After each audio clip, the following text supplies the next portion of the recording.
Good morning বন্ধুরা। তো সকাল সকাল দেখতে পাচ্ছ টোটো এসে গেছে, আর টোটো দেখিয়ে আমি তোমাদের গুড মর্নিং বলছি। আমার ছেলে টোটোয় চেপে পড়েছে, আমার শ্বশুরমশাই দাঁড়িয়ে আছে, আমার বড় দাঁড়িয়ে আছে, আমার শাশুড়ি মা আসছে, আর আমরা সবাই মিলে আজকে যাচ্ছি গঙ্গা চান করতে। আমার শ্বশুরমশাই যায় না, কেননা বাড়িতে তো একজনকে থাকতে হবে।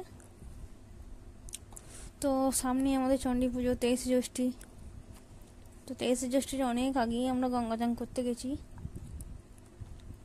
জ্যৈষ্ঠ মাসের 3 তারিখে গেছিলাম।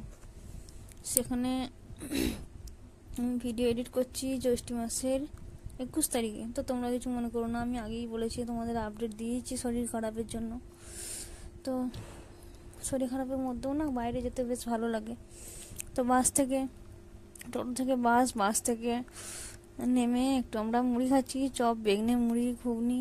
তো সব কিছু খাওয়া দাওয়া করে বললাম ট্রেনের দেরি আছে যখন, খাওয়া দাওয়াটা আগে সেরে নিই। পেট ভর্তি থাকলে সব কিছুই এনার্জি থাকবে।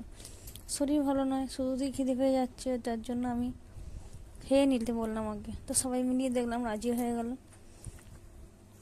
তো এই যে ট্রেনটা দেখতে পাচ্ছ, এই ট্রেনটার সামনে দাঁড় করিয়ে ছেলেকে ছবি তুলেছি থাম্বনেলের জন্য।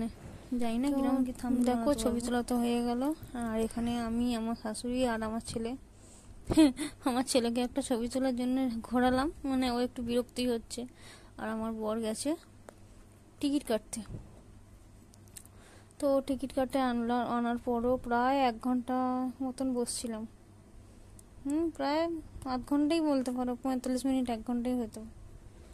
তারপর ট্রেন আসছে 10:30টায় ট্রেন। তো আমরা একটু লেট করেই বেরিয়েছি, কারণ হচ্ছে কাজ আছে আগের জন্য। এটাই গেল তখন, আর এটাই এলো। আর জলের জন্যই আমরা সকালে কিছু, মানে আমার তো কোনো এনার্জি ছিল না বেরোনোর। তাই জন্য আমি ভাবলাম যে তাহলে হেঁটে হেঁটে তো আমি যেতে পারবো না, মেরুপথা দিয়ে যেতে হলে। তার কারণ আমার সেই এনার্জি ছিল না। তো তারপর বললাম তাহলে যদি তোরকোনা দিয়ে হয় মোগলমারি পর্যন্ত যেয়ে তারপর বাসে যাবো। মোগলমারি দিকে আসতেও হলো কষ্ট, একটু কম হয়েছে ঠিক কথা, কিন্তু অনেকটা ভাড়া নিয়ে নিয়েছে, প্রায় 100 টাকা ভাড়া নিয়েছে। প্রায় কেন বলছি, 100 টাকাই নিয়েছে। আবার আসার সময় 120 টাকা, একটু বেশিই ভাড়া নিয়ে নিয়েছে। তো কি আর করা যাবে, করার কিছু নেই। একটু শখ আহ্লাদ মেটাতে গেলে একটু খরচা তো হবে। তো দেখো আমরা কিন্তু ট্রেন জার্নির পর অনেকক্ষণ হয়ে গেছে, আমরা কিন্তু স্নান করারও হয়ে গেছে আমাদের। হ্যাঁ, এখানে দেখো আমি কিন্তু মানে ব্লগ বানাচ্ছি, সেটা আমার শাশুড়ি মায়ের সামনে লুকিয়ে লুকিয়ে বানাচ্ছি আর কি। তবুও দেখতে পাচ্ছে, বুঝতে পারছে। আর এখানে দেখো গঙ্গাটা কিন্তু দারুণ দেখতে লাগছে। তো সবাই স্নান করছে বলে আমি এতক্ষণ কোনো ভিডিও করিনি, তাও যতটা পেরেছি একটু আড়াল করে করার চেষ্টা করেছি, যত হোক স্নান করছে।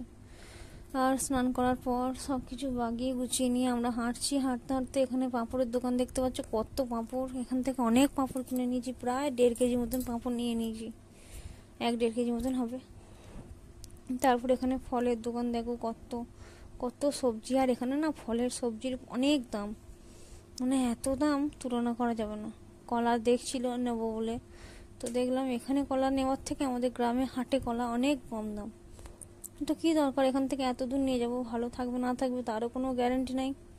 তার জন্য আর নেওয়া হলো না। তো আমার শাশুড়ি মাকে দেখো এত আলা হয়ে গেছে, শুয়ে পড়েছে। আর আমার ছেলে ওখানে একা চলে গেছে, মানে এইখানটা মনে হচ্ছে না পুরোটাই আমাদের ফ্যামিলি আর কি।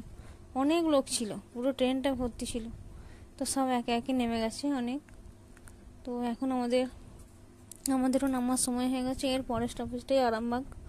আরামবাগেই নামবো, আরামবাগেই স্টেশন আমাদের, আরামবাগ আর বর্ধমানে।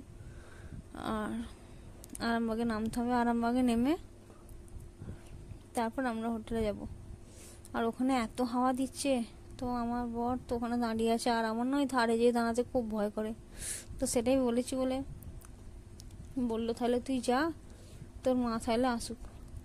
তো আমার ছেলে তো যাওয়ার ছিল না, ও তো গেল ঠিক কথা, কিন্তু আবার দেখো পাশ থেকে উঁকি মারছে। তো এখন আমরা দুজন দাঁড়িয়ে আছি, কিন্তু আমরা দুজন নয়, হ্যাঁ দেখো পাশ থেকে উঁকি মারছে। বললাম না, ও আমার ছেলে সব জায়গায় ওর একটু ভয় ডর নাই, মানে এতটাই বদমাইশ ছেলে। যাক, কিছু করার নাই, ছেলেরা একটু বদমাইশ হবে। তো দেখো বলতে বলতে তোমাদের বলেছিলাম আমরা হোটেলে যাব। তো হোটেলে আমি আর আমার ছেলে তো বিরিয়ানি খেয়েইছি, আমার শাশুড়ি মা আর আমার বর রুমালি রুটি খেয়েছে। কিন্তু আমি এখন ভাবছি যে আমার বিরিয়ানি না খেয়ে বরঞ্চ রুমালি রুটিটা খেলে ভালো হতো। আমাদের খাওয়ার দেখে আমার শাশুড়ি মা একটু মুখে দিয়ে দেখলো, ভালো লেগেছে। মানে আমার শাশুড়ি মা আগের বছর বিরিয়ানি আমরা খেয়েছিলাম, কিন্তু শাশুড়ি মা খায়নি, ভালো লাগেনি, কিন্তু একটুখানি মুখে দিয়ে দেখেছি খুব ভালো লেগেছে। তো ওই জন্য ওরাও আবার অর্ডার করলো। তো ওখানটা আর ভিডিও করা হয়নি। একটু আমরা বিরিয়ানি নিয়েছি, ওরা রুমালি রুটি আর চিকেন চাপ নিয়েছে। তারপরে আবার 1 প্লেট বিরিয়ানি, মানে মোট 2 প্লেট বিরিয়ানি খাওয়া হয়েছে আমাদের, আর 1 প্লেট নিয়ে এসেছি। আর এটা দেখো পাঁপড় ভাজা। খেতে খেতে আমি আজকে ভিডিওটা শেষ করছি। আমরা চলে এসেছি 5:30টার সময় বাড়িতে। তো চলো আজকে ভিডিওটা এই পর্যন্তই, আবার দেখাবে অন্য কোনো ভিডিওতে। তোমরা সবাই ততক্ষণে খুব ভালো থেকো, সাবধানে থেকো। চলো টাটা, বাই বাই।